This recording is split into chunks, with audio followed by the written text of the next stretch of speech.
So we'll now move on to reading 12 of the CFA curriculum that deals with multiple regression and the concepts therein.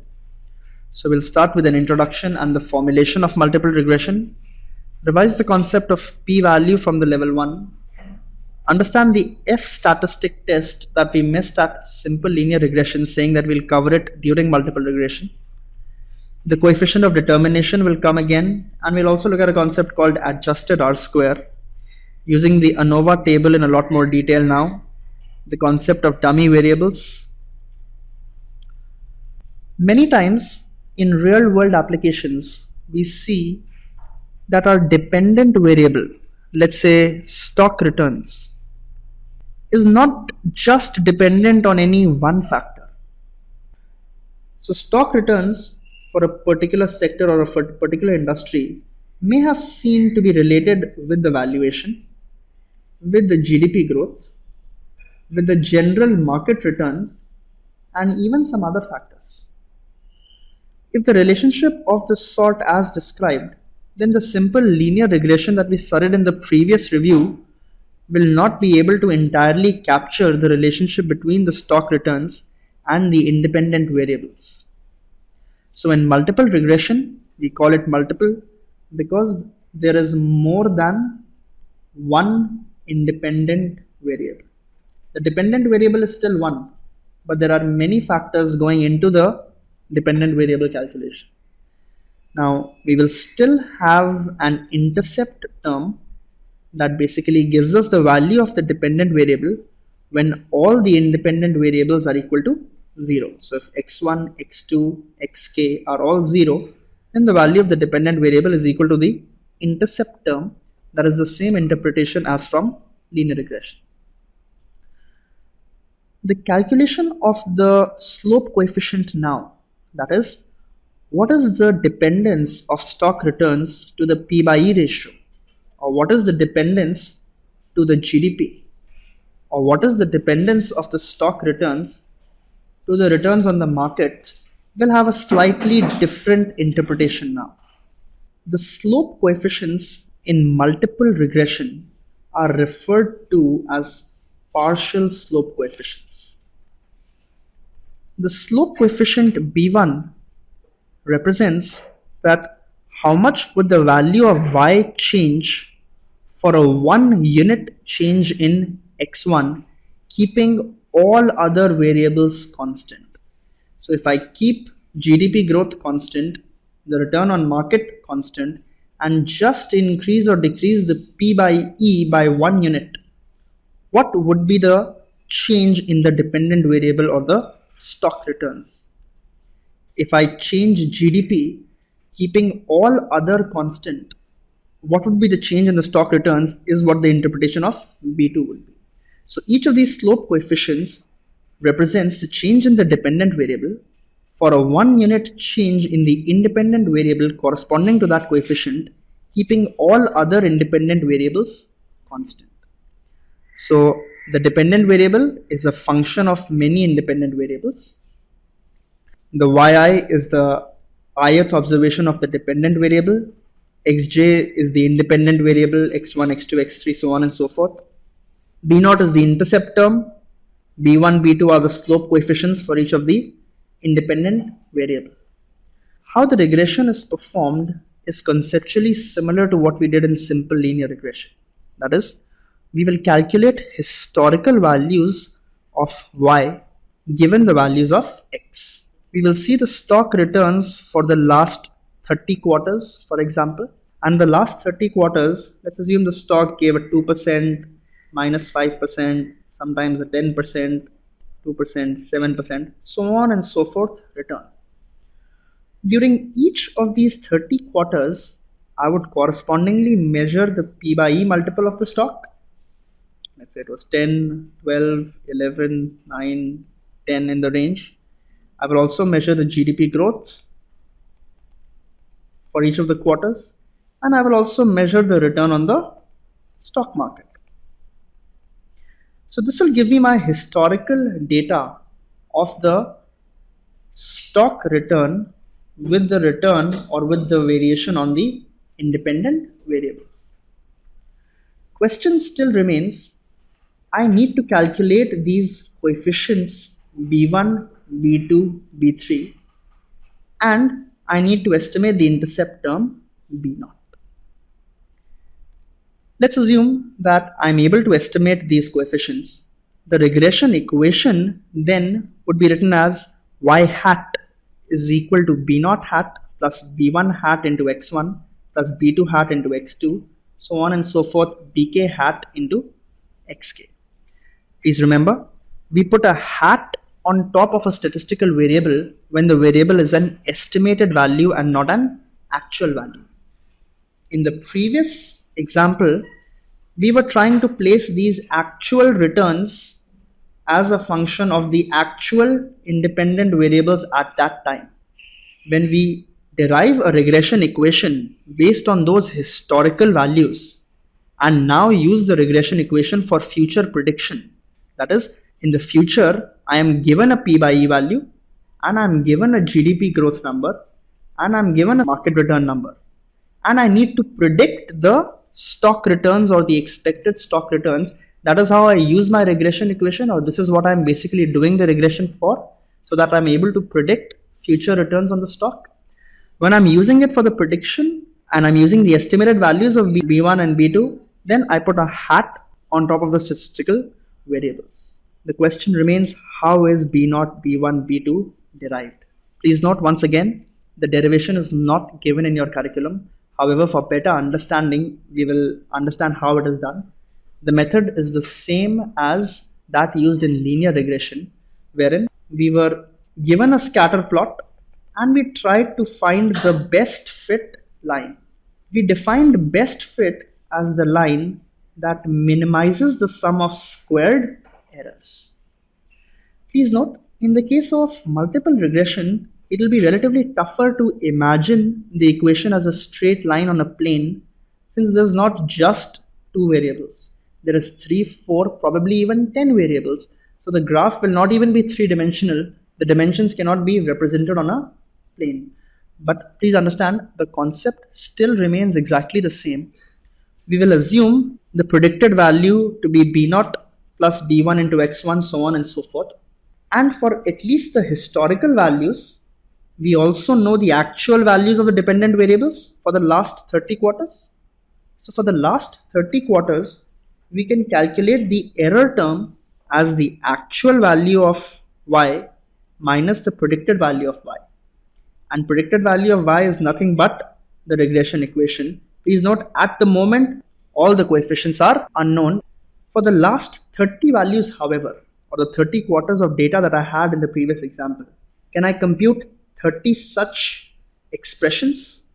Given x1, I know the y. Given the values of x again for the second period, I know the actual value of y.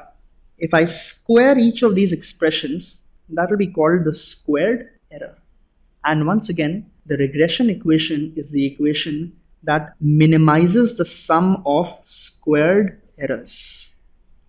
So once again, I will sum up all the squared errors for the 30 observations and minimize them.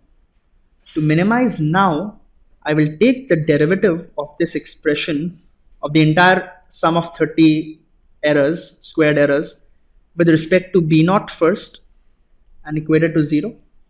Then I'll take the derivative with respect to b1 and again equate it to 0. I will be able to give k plus 1 such derivatives. If I have k independent variables, then there will be k plus 1 coefficients, one intercept coefficient. And each of those derivatives I can equate to 0, and I will get k plus 1 equations that can be solved to derive each of these coefficients. We did the same exercise during simple regression, that is during the previous session, and wherein the coefficient calculation came out to be the covariance of the dependent variable with the independent variable upon the variance of the independent variable. Please note that in multiple regression, the coefficient calculation is not that simple, and the derivation or the solution of this equation does not come out to be such a simple calculation. That is only for linear regression.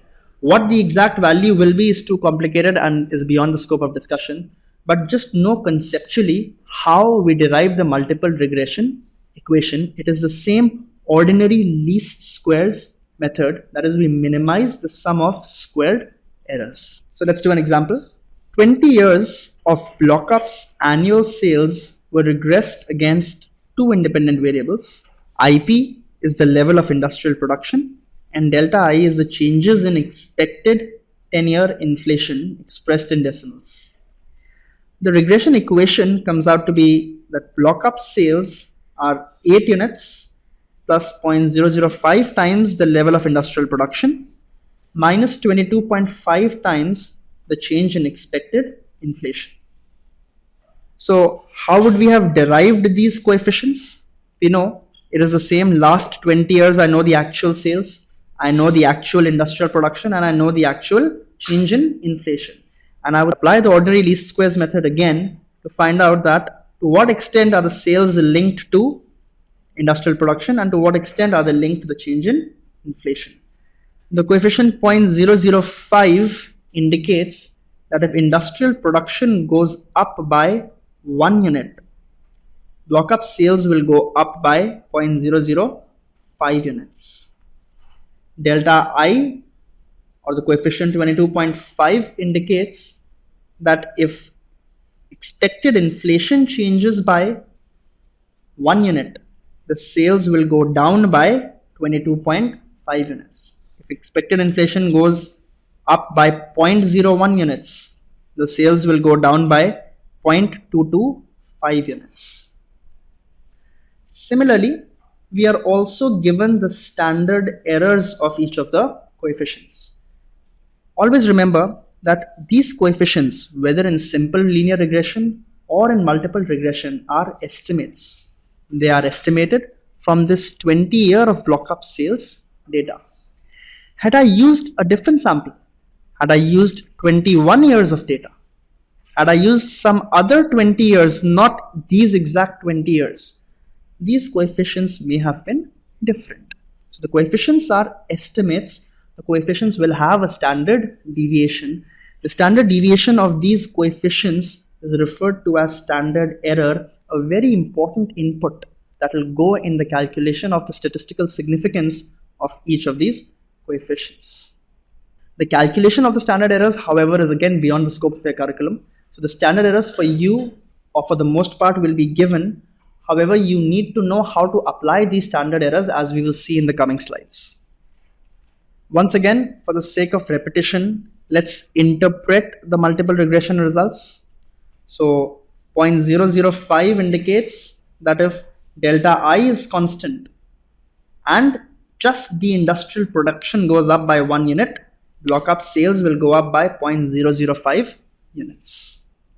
The minus 22.5, that is the coefficient of delta I, indicates that if the industrial production remains constant and just the inflation increases by 0.01 units, then the sales will fall by 0.225 units.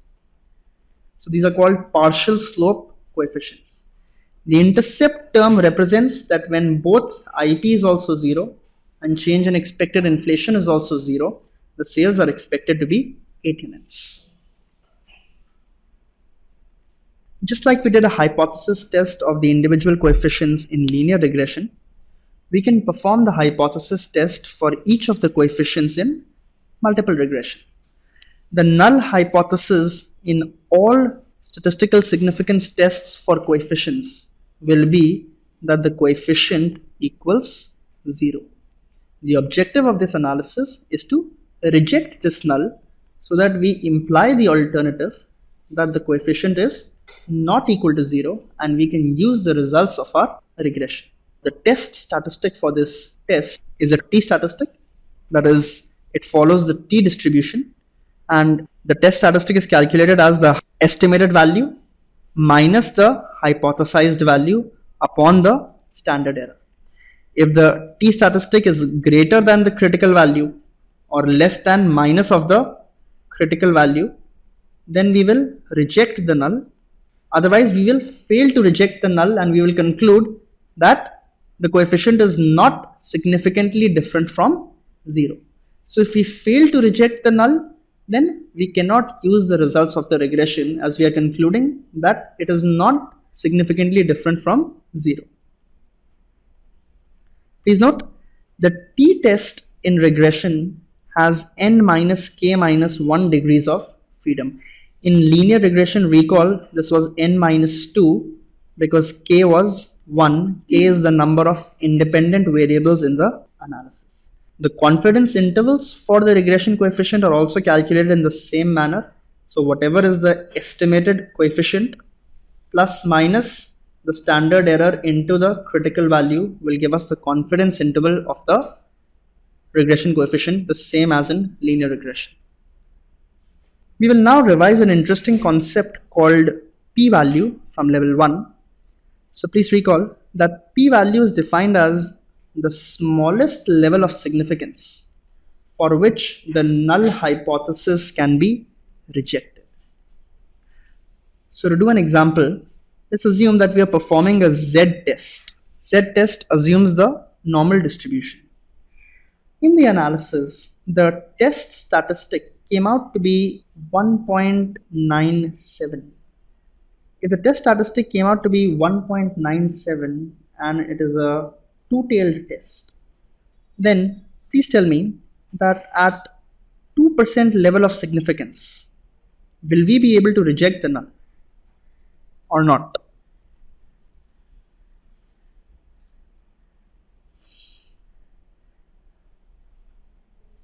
Now please recall, in a two-tailed test, if the level of significance is 2%, that means the rejection region will have 1% on the right hand side and it will have 1% on the left hand side.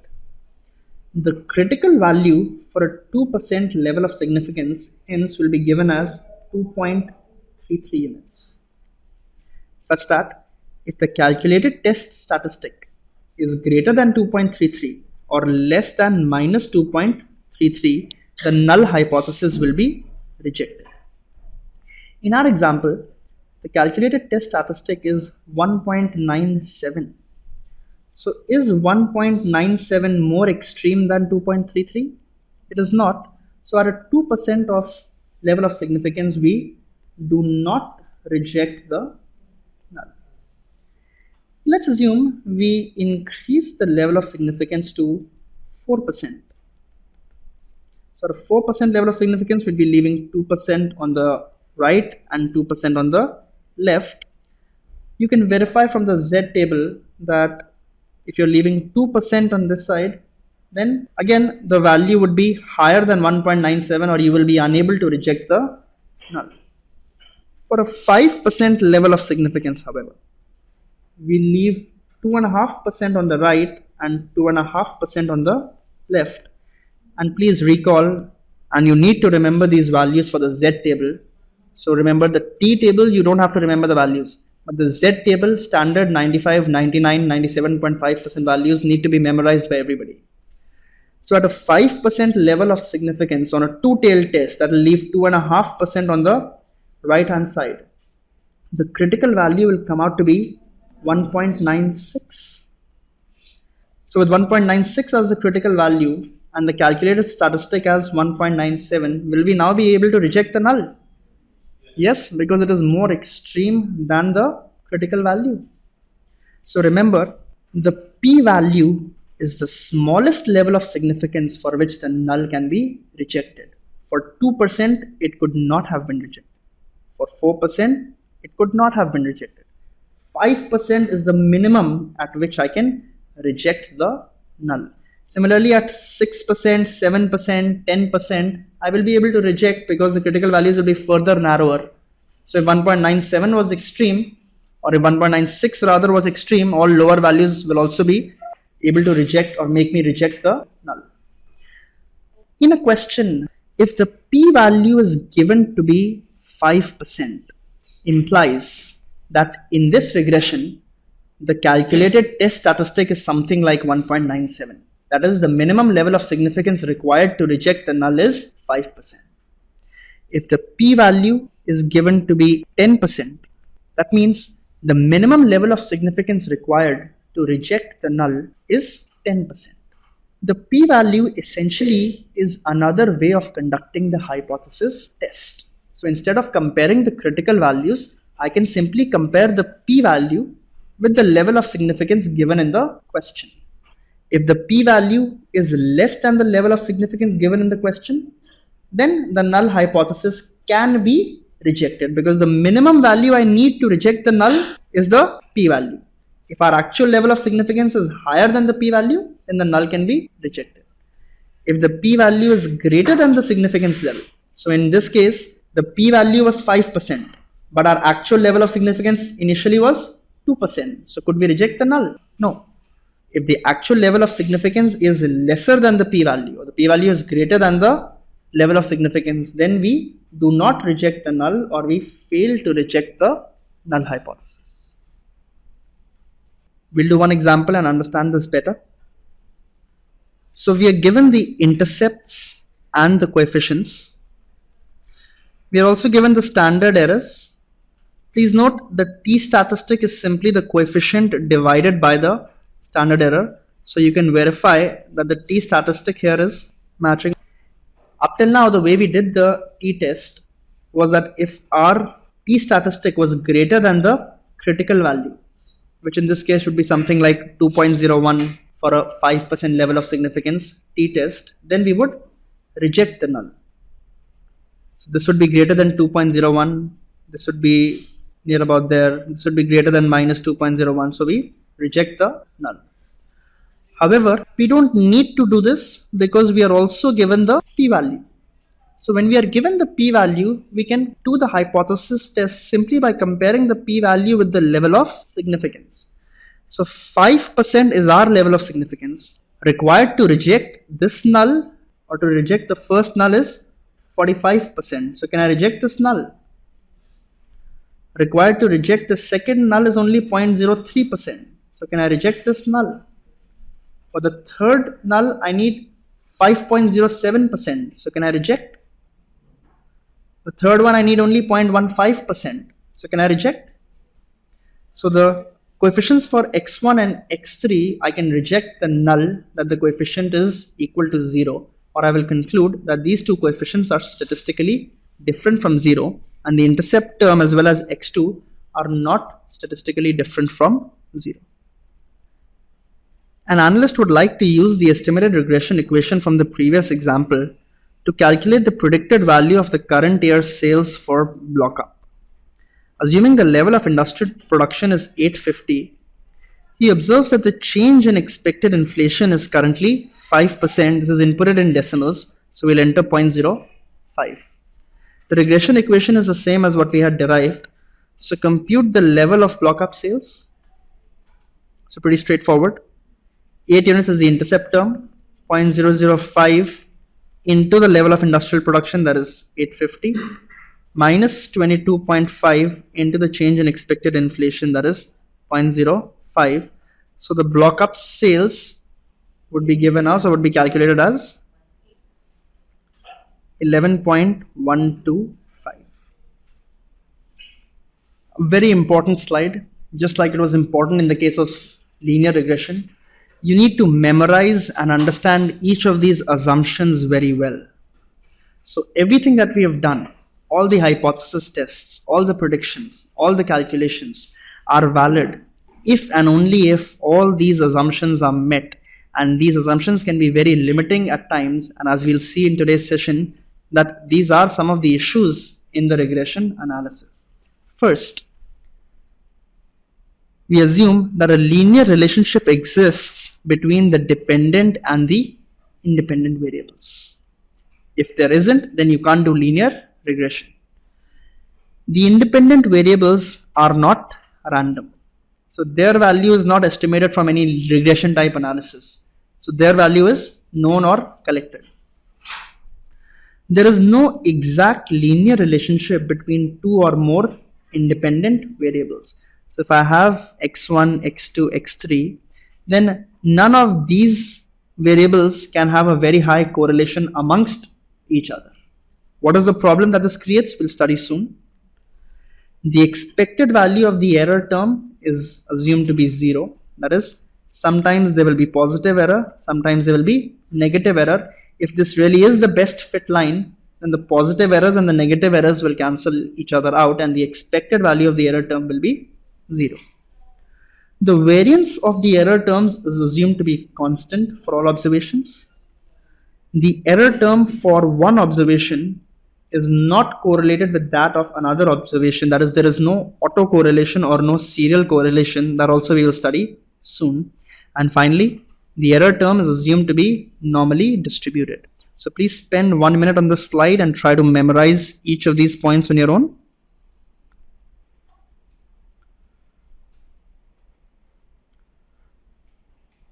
Another interesting and important test. So we skipped the F statistic during simple linear regression and we said that we'll do it as a part of multiple regression, where anyways the F statistic has more relevance. So an F test assesses how well the set of independent variables as a whole or as a group explains the variation in the dependent variable. So this test, as we will see, is used to check if at least one of the independent variables explains a significant portion of the variation of the dependent variable. So the test is structured as, or the null hypothesis is written as, that all coefficients, let's say there are 4 independent variables, so all 4 slope coefficients are simultaneously equal to 0. The alternative hypothesis is that at least one coefficient is not equal to 0. So it wants to test that is the model as a whole useless or not. If we are able to reject this null, then what do we imply? That all of them together are not equal to 0. At least one of the coefficients is statistically significantly different from 0. Now, the F statistic, please remember, the F distribution is again a positively skewed distribution and the F test is a one-tailed test, and the F statistic is calculated as the mean squared regression upon the mean squared error.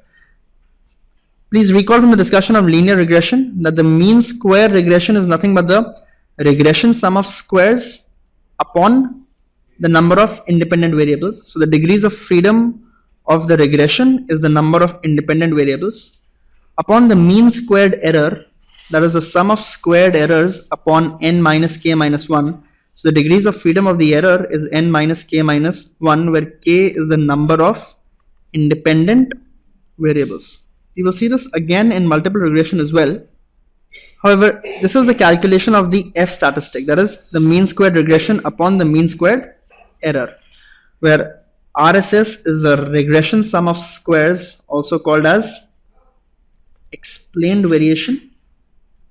SSE is the sum of squared errors, also known as unexplained variation.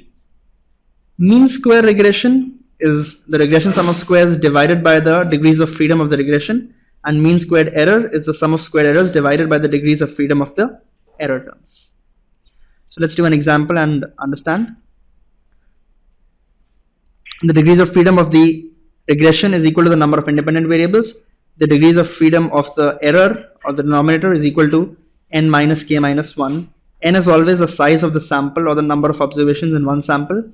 K is the number of independent variables. The test is a one-tailed test. So if the calculated F statistic, which will always be positive, is greater than the critical value that we'll get from the F table, will be given in the question if it comes, then we reject the null and conclude that at least one coefficient is not 0 or is significantly different from 0.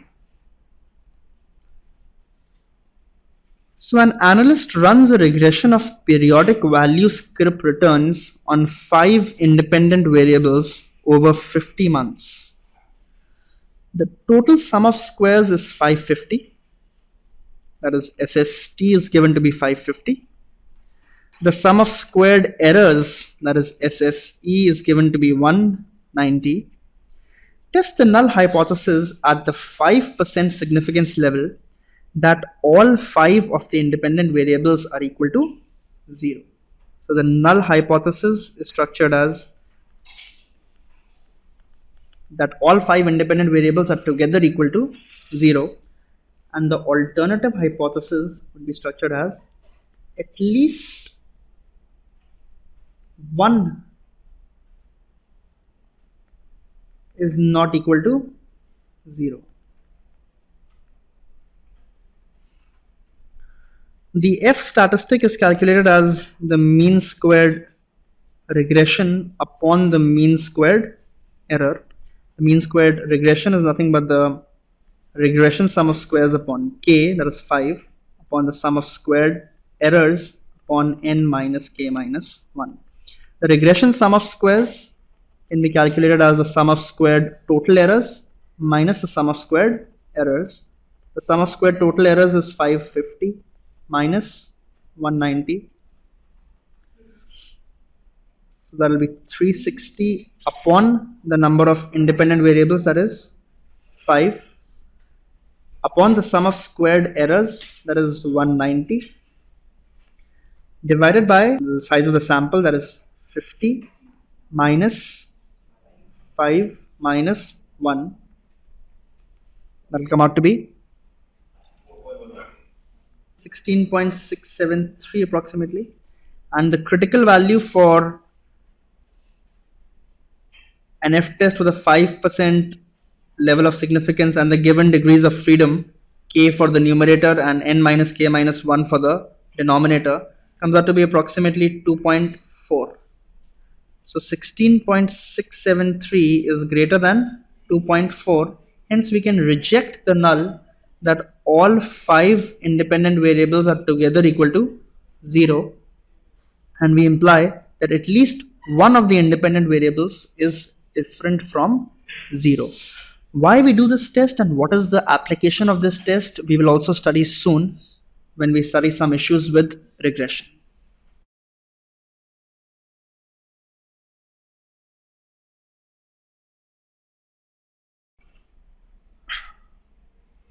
We studied coefficient of determination, that is the square of the correlation coefficient in simple linear regression, wherein it was defined as the explained variation upon the total variation. Just for the sake of repetition,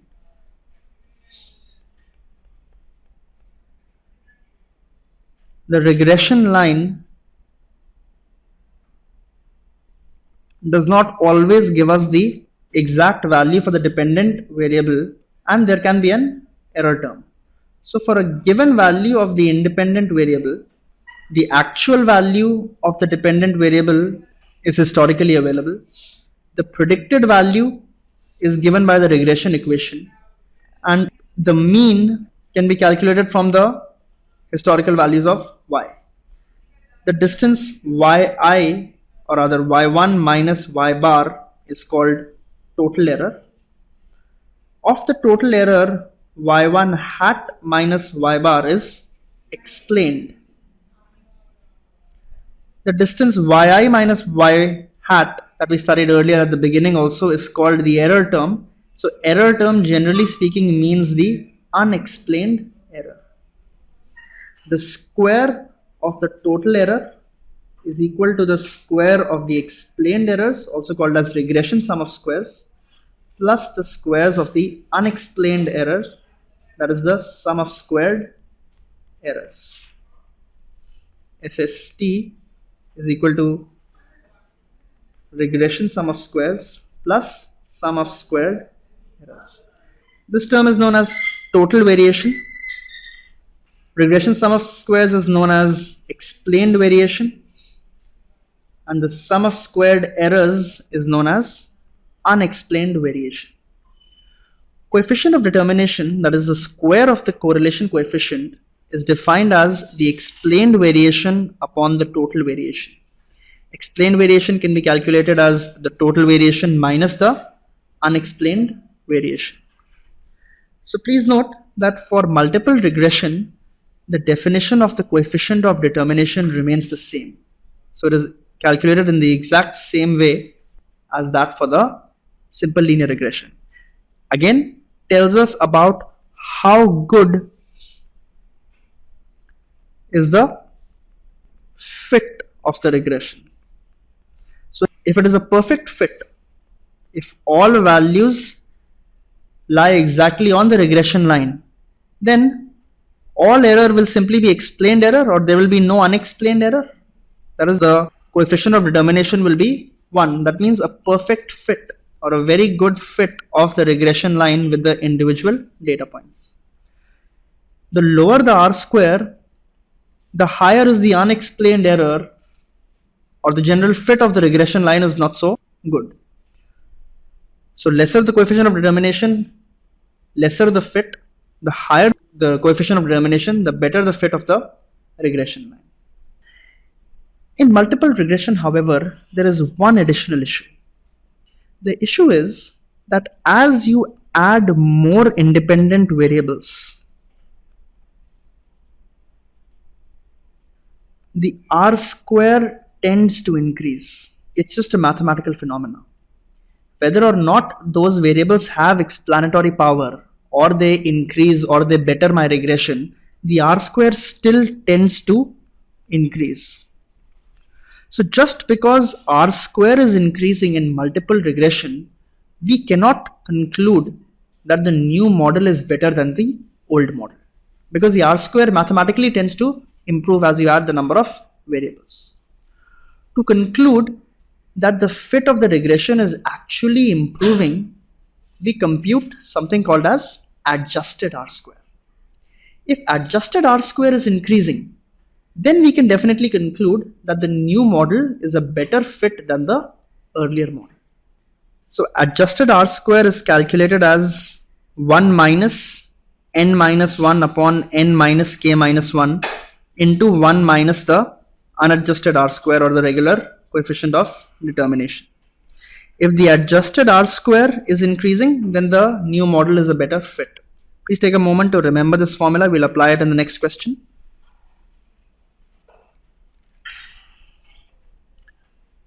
An analyst runs a regression of periodic value script returns on 10 independent variables over 50 months. The total sum of squares is 550 and the sum of squared errors is 190. Calculate R square and adjusted R square. R square is calculated as the explained variation upon the total variation, that is the regression sum of squares upon the sum of squared total errors. The regression sum of squares can be calculated as the sum of squared total errors minus the sum of squared errors upon the sum of squared total errors. So this is given to be 550 minus 190 divided by 550. And this will come out to be the R square for the regression. The adjusted R square is calculated as 1 minus n minus 1 upon n minus k minus 1 into 1 minus the original R square.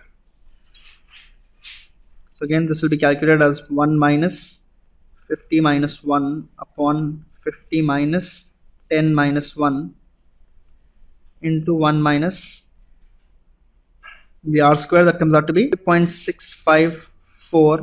So the adjusted R square would be this minus 0.654, that is 0.566. Now the analyst adds 5 more independent variables to the regression, and he finds out that the R square has increased to 68% from the earlier 65.45%. Identify which model should the analyst use, or which is the better model. So again, just the R square going up is not enough evidence. We need to check for the adjusted R square and see how that moves to conclude which model is a better fit. So once again, let's calculate the adjusted R square. It will be 1 minus n minus 1. The sample size remains the same. However, the number of independent variables has now become 15 minus 1 into 1 minus the R square, that is 0.68. So the adjusted R square comes out to be 0.538. The adjusted R square earlier was 0.566. So the adjusted R square actually has gone down. Hence, the new model actually reduces the explanatory power of the regression. So adding these 5 more independent variables does not add much value. The earlier model had better predicting power. We should use the earlier model. In simple linear regression, we studied the example of a partial ANOVA table. We will now use a complete ANOVA table and try to make inferences about the regression analysis. So in an attempt to estimate a regression equation that can be used to forecast BlockUp's future sales, 20 years of BlockUp's annual sales were regressed against 2 independent variables, as we saw. IP is the level of industrial production and delta I is the changes in expected inflation. The output from a common statistical software package is contained in the following table. Based on the output in the table, the regression equation can be stated as the BlockUp sales are 8 units plus 0.005 times the level of industrial production minus 22.5 times the change in inflation. Fill in the missing data and interpret the results of the regression at a 5% level of significance with respect to the significance of the individual independent variables and the utility of the model as a whole. So there's 3 questions. First is to fill the missing data. Second is to judge the significance of individual variables. And third, to judge the utility of the model as a whole. So we'll first start by analyzing the table and filling in the missing data. So we're given the coefficients, we're given the standard errors, and the first question mark is next to the t-statistic. So the t-statistic can be calculated as the coefficient upon the standard errors. 0.005 upon 0.004, that is 1.25, will be the t-statistic for the coefficient on the level of industrial production. Similarly, the coefficient here is minus 22.5 and the standard error is just 3.675. So the t-statistic will be calculated as minus 22.5 upon 3.765, that is minus 5.9761. The degrees of freedom of the regression is equal to the number of independent variables, that is k, that in this case is equal to 2. The degrees of freedom of the error term is equal to n minus k minus 1, that is equal to 20 minus 2 minus 1, that is 17 units. The mean squared regression is the sum of squared regression divided by the degrees of freedom of the regression. So it will be 235 divided by 2, that is 117.5. The mean squared error will be the sum of squared errors divided by the degrees of freedom of the error. That will be 115.17 divided by 17, that is equal to 6.77. The F statistic is nothing but the mean squared regression upon the mean squared error, that is 117.5 upon 6.77, that is 17.34. The total degrees of freedom will be the sum of the two, that is 19, and the total error or sum of squared total error would be the sum of the two, that is 235 plus 115, that is 350.17. Okay. The R square can be calculated as the sum of squared regression upon sum of squared total, that is 235 divided by 350.17, that is equal to 0.67 approximately. Similarly, the adjusted R square can be calculated as 1 minus n minus 1, that is 20 minus 1, upon n minus k minus 1, that is 20 minus 2 minus 1, into 1 minus R square, that is 1 minus 0.67, comes out to be 0.63 approximately. So we filled in the missing values in the ANOVA table as the first part of the question asked. The second part wanted us to make a judgment on the significance of the individual coefficients. So the p-value is given and the level of significance is given to be 5%. So for the intercept, the minimum level of significance required to reject this null is 15%. our level of significance is 5%. So we cannot reject the null that the intercept is equal to 0. So the intercept term is not statistically significant. Similarly, for the level of industrial production, we need a 32% level of significance to reject the null. So we cannot reject the null and we cannot conclude that this is also statistically different from 0. The changes in expected inflation have a very low p-value. So we can reject this null and conclude that this is different from or statistically different from 0 at a 5% level of significance. The last part of the question asked us to judge the utility of the model as a whole. The utility of the model as a whole can be judged by two parameters. First is the R square, or the coefficient of determination, that tells us how good is the fit of the regression.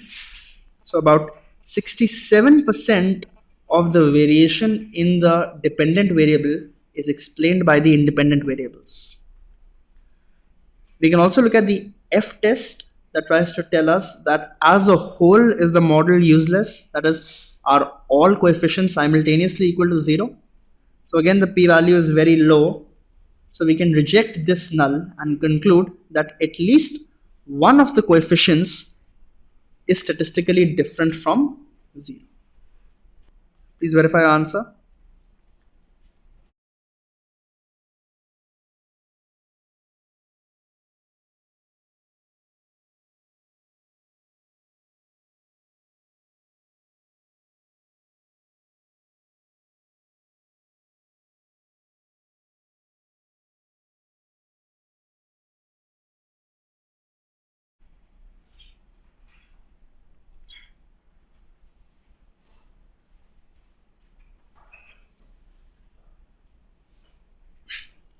We next move on to a very important concept of dummy variables.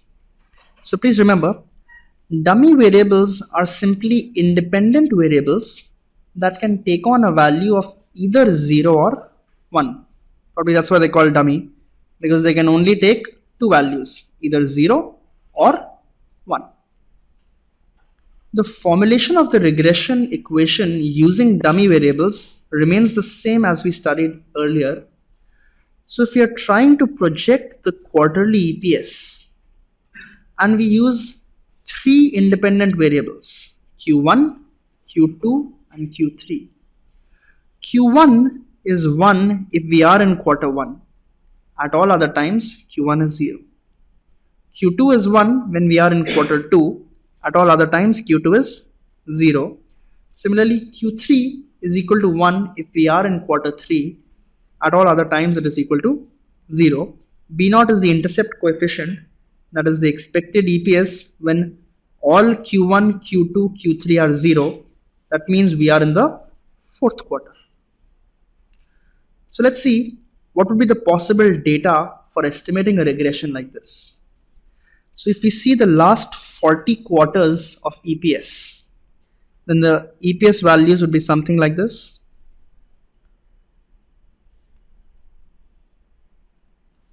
So on and so forth. So let's assume that this was the first quarter of year 1, the second quarter, third quarter, fourth quarter. For the next year, this was again the first quarter, second quarter, third quarter, so on and so forth. So I had 40 different values. There would be 10 first quarters, 10 second quarters, 10 third quarters and 10 fourth quarters. So if I'm in the first quarter, this is the value of the EPS, the historical value. The value of Q1 would be 1, Q2 would be 0 and Q3 would also be 0. Similarly, in the second quarter, Q1 would be 0, Q2 would be 1, Q3 would be 0. In the third quarter, Q3 would be 1. In the fourth quarter, all three would be 0. Similarly, I can plot the independent variables as well as the dependent variables for all 40 time periods. Once I have plotted the historical data, the problem now is of any other multiple regression. That is, I have 40 historical values. I know the dependent variable. I know the independent variables. And I need to find out the coefficients B1, B2, B3 and B0 using the ordinary least squares method. So this would be an example of a regression using dummy variables wherein the independent variables can only take a value of 0 and 1. Please note, however, what does B0 now indicate? B0 indicates the average value of the EPS when all Q1, Q2, Q3 are 0. That is the average value of the fourth quarter's EPS. What does B1 indicate? Please note, B0 is always there. So B1 indicates that when Q1 is equal to 1, that is, we are in the first quarter.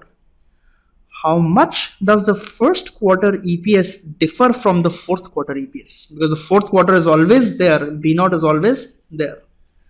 B2 indicates that when Q2 is 1, or we are in the second quarter, how much on an average does the second quarter EPS differ from the fourth quarter EPS? So that is the application and interpretation of the coefficients using dummy variables. For example, if the regression equation is estimated to be that EPS is 1.5 plus 0.6 times Q1 minus 0.15 times Q2 plus 0.12 times Q3, then the average fourth quarter EPS is 1.5, that is B0. The average first quarter EPS would be how much? 1.5 plus 0.6. So on an average, the first quarter is 0.6 units higher than the fourth quarter. The average second quarter EPS would be 1.35, that is 0.5 units lower. And the average third quarter EPS would be 0.62, that is 0.12 units higher than the fourth quarter. So remember, the estimated regression coefficient for the dummy variables indicates the difference in the dependent variable for the category represented by the dummy variable and the average value of the dependent variable for all classes except the dummy variable class. So this is the fourth class. So the average value of all classes except the dummy variable class is 1.5, and this coefficient represents the difference from this value. To distinguish between n classes, for example 4 quarters in this case, please remember we have to use n minus 1 dummy variables. So we cannot use Q4 also as an independent variable. That would create problems in the regression. The problem is the assumption of no exact linear relationship between the dependent variables would get violated, because 4 quarters, you would agree, would to some extent be related to one another. The sales in one quarter would be related to the sales in another quarter, and the assumption of no multi-collinearity that we will study is that independent variables cannot be strongly correlated with one another. That is why if there are n classes, you must use only n minus 1 independent variables. Just like we did the hypothesis test for other regression coefficients, we can do a hypothesis test for the dummy variable coefficient. So a test or a null hypothesis that B1 equal to 0 essentially argues or tests that whether the fourth quarter EPS is the same as the first quarter EPS, because if B1 is equal to 0, that means the fourth quarter EPS would be the same as the first quarter EPS. There will be no difference. Similarly, a test for B2 equal to 0 would test whether the fourth quarter EPS is the same as the second quarter EPS. And for B3 equal to 0, we are testing that whether the fourth quarter EPS is the same as the third quarter EPS. The hypothesis test remains the same.